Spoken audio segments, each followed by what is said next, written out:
अस्सलाम वालेकुम, मैं हूं असमा नासिर और आप देख रहे हैं हमारा यूट्यूब चैनल द क्रिएटर। जैसे कि आप लोगों को थंबनेल से पता चल ही गया होगा, आज हम जिसके बारे में बात करने जा रहे हैं वो है पाकिस्तान का एक राइजिंग क्रिकेटर नसीम शाह। नसीम शाह के बारे में अब मैं आपको क्या बताऊं। आप लोग सब कुछ तो जानते होंगे कि उन्होंने किस तरह से छक्के मारे अफ़गानिस्तान के ख़िलाफ़, किस तरह से इंडिया के ख़िलाफ़ जान लड़ा दी।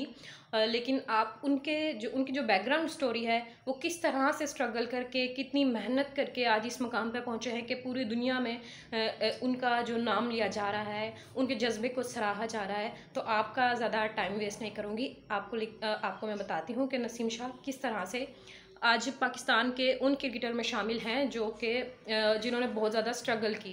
तो आइए मैं आपको बताती हूँ नसीम शाह की स्टोरी। नसीम शाह 15 फरवरी सन 2003 को पाकिस्तान के सूबा खैबर पख्तूनख्वा के इलाके लोअर दीप में पैदा हुए। नसीम शाह एक पठान फैमिली से बिलोंग करते हैं और नसीम शाह 6 भाई हैं, जिनमें नसीम शाह का चौथा नंबर है। नसीम शाह के वालिद एक आम जो पठान फैमिली होती है, बहुत ही ज़्यादा स्ट्रिक्ट माहौल था उनके घर का, और उनके वालिद जो थे वो उन्हें बिल्कुल भी नहीं पसंद करते थे इस बात को कि नसीम शाह क्रिकेट खेलें। लेकिन जो नसीम शाह की वालिदा थी वो चाहती थी कि नसीम शाह क्रिकेट के अंदर अपना नाम बनाए, और वो उन्हें सपोर्ट करती थी और उनके लिए दुआएं करती थी। लेकिन जो नसीम शाह के वालिद थे वो चाहते थे कि वो अपनी पढ़ाई के ऊपर फोकस करें, वो चाहते थे कि वो पढ़ जाएं। इस तरह नसीम शाह क्रिकेट खेलते रहे, गली मोहल्लों में, स्कूल लेवल पर उन्होंने क्रिकेट खेली। लेकिन वो अपने फादर से हमेशा छुप कर क्रिकेट खेलते थे। एक टाइम आया कि बहुत दफ़ा नसीम शाह ने क्रिकेट के पीछे अपने वालिद से मार भी खाई है। और एक दफ़ा की बात वो नसीम शाह अब बता रहे थे कि एक दफ़ा ये हुआ कि मोहल्ले में कोई टूर्नामेंट था क्रिकेट का, नसीम शाह के वालिद ने उन्हें परमिशन नहीं दी जाने की, लेकिन रमज़ान का वो टाइम था, रमज़ान का महीना चल रहा था। नसीम शाह के वालिद ने किसी भी तरह से उन्हें निकाल दिया घर से, वो दीवार को पार करके चले गए।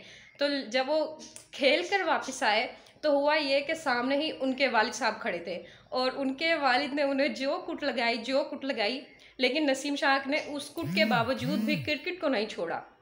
ऐसी टाइम गुजरता गया तो जब नसीम शाह 13 साल के हुए तो उन्होंने फैसला किया कि अगर वो इसी इलाके में रहेंगे तो वो अपने क्रिकेट के ऊपर फोकस नहीं कर सकेंगे। और इस तरह नसीम शाह ने फैसला किया कि वो लाहौर मूव कर जाएंगे, क्योंकि लाहौर में बहुत ज़्यादा अपॉर्चुनिटीज़ होती है क्रिकेटर्स के लिए।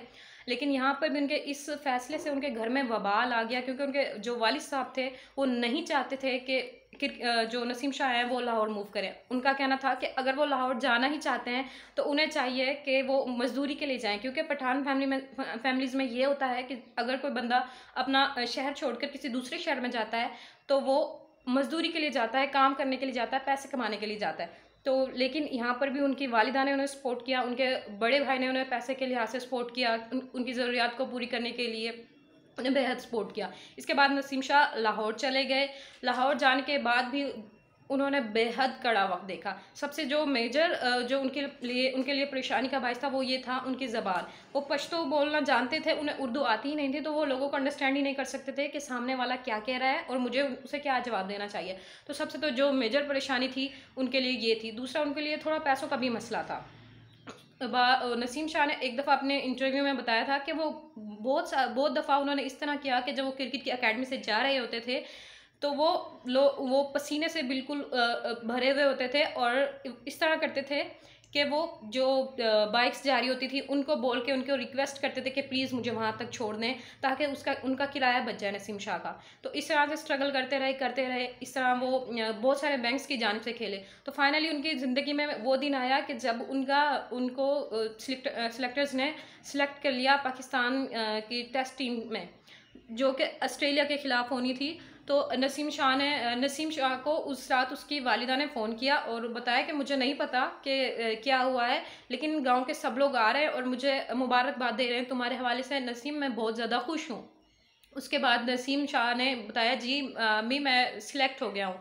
तो उसके बाद वो वहाँ से चले गए। वो अपनी वालिदा से आखिरी दफ़ा मिलने भी नहीं जा सके, क्योंकि सिर्फ 2-3 दिन का गैप था और उन्होंने ऑस्ट्रेलिया के लिए फ़्लाई करना था। उसके बाद ये हुआ कि नसीम शाह का जिस दिन का वो बेसब्री से इंतज़ार कर रहे थे वही दिन उनके लिए खौफनाक तरीन दिन बन गया। वो कैसे बन गया? वो ऐसे बन गया कि पाकिस्तान से नसीम शाह को एक कॉल आती है और उसमें बताया जाता है कि आपकी वालिदा की डेथ हो चुकी है।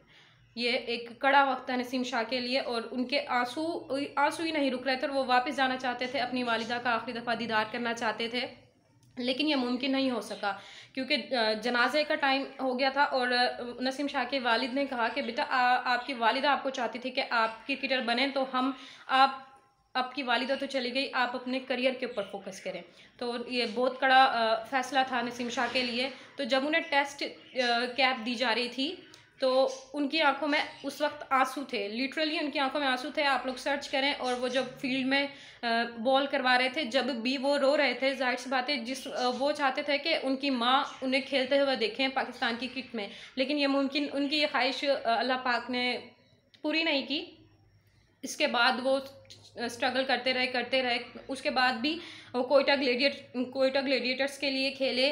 फिर वो 10 माह की इंजरी में चले गए, और वो जो इंजरी का जो टाइम पीरियड था वो इतना खौफनाक था कि नसीम शाह उसके बारे में बताते हैं कि मुझे ये कंफर्म ही नहीं था कि मैं दोबारा कभी पाकिस्तान के लिए खेल पाऊँगा या नहीं खेल पाऊँगा। लेकिन वो वापस आए, फिर वनडे की टीम में सिलेक्ट हुए, और फिर T20 में सिलेक्ट हुए।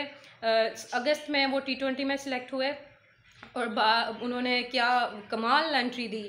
आप देखें, मतलब आपको पता ही है कि भारत के ख़िलाफ़ उन्होंने मैच में जान लड़ा दी। बेशक हम लोग वो मैच जीत गए, लेकिन उनका जो जज्बा था लड़ने का वो पूरी दुनिया में बहुत ज़्यादा मशहूर हुआ। और वो पाकिस्तान के उन चंद फास्ट बॉलर्स में हैं जिन्होंने पाकिस्तान का पूरी दुनिया में पाकिस्तान का नाम रोशन किया। और उनका जो जज्बा था लड़ने का, वो बाकायदा इंजर्ड हो चुके थे, पाँव में दर्द हो रहा था, लेकिन वो लड़ते रहे। उन्होंने बॉलिंग करना स्टार्ट नहीं की, आखिर में तो क्रीज़ के ऊपर गिर गए। और जो फिर बाद में उनकी जगह दूसरा बॉलर भी आया, लेकिन जो जज्बा था, पूरी दुनिया ने उनके उस जज्बे को सलाम किया।